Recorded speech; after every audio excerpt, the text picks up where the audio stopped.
was talking with a friend recently about data analysis. One of the topics that came up was data quality. And we discussed it. We're on the same page for the most part. But what does data quality mean? It's a term that we both agreed gets tossed around a lot. But what's the definition of it? Or at least what are components of it? So here's some things that I put together. I've shared with other groups in the past. I want to share it with you in this forum. Um, One piece of data quality is that the data comes from a trusted source. I've heard some people say that it's a known source. But if it's a known source, but it's a bad source, that's not data quality. If it's a trusted source, then it's capable of making decisions. And that's really what you're doing with data. It's not trying to be perfect, but you're trying to get something that can enable you to make better decisions than you could without the data. If it's not a trusted source, it's not helping you make a better decision. The data needs to be accurate. It needs to be correct. And again, not precise necessarily, but that it's the right information. I've looked at basketball stats that get gathered, and I see things like shot attempts aren't accurate. It's like, how can you not know what a shot in basketball looks like? How can that be wrong? I understand how it can be wrong, but if that's wrong, there's certainly more complicated things that they're collecting. Again, you just have to verify the accuracy or the correctness of the data.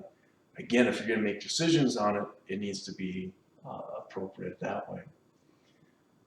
And then the data that you've collected, that you've decided to collect, is a true state of the situation. It's not somehow from another source or something that's not relevant. I think about it a lot with opinion polls that are done.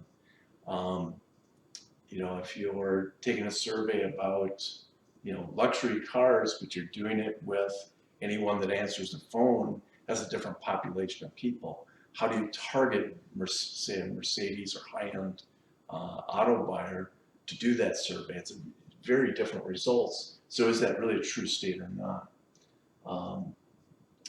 Certainly the data also has to be relevant to the question you're trying to answer, the decision you're trying to make. And part of relevant is that it's appropriate for it, that it's answering that question, but that it's timely.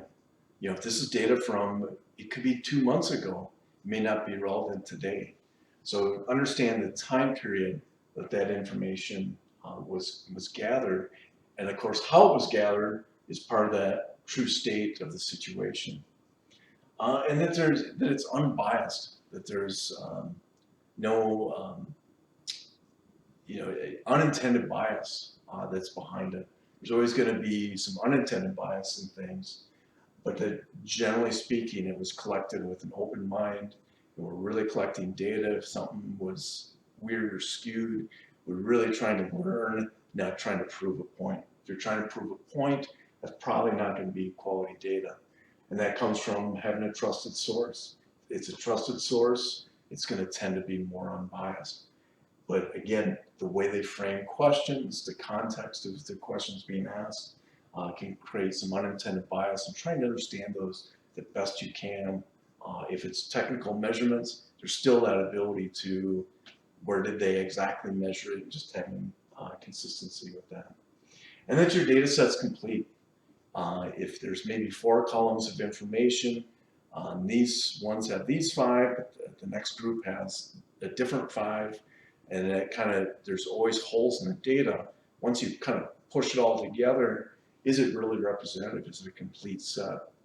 And I think it's important to have, you're not going to have every hole filled every time, I get that, but it can't be full of missing pieces. It needs to be complete without large gaps and big errors in that sense.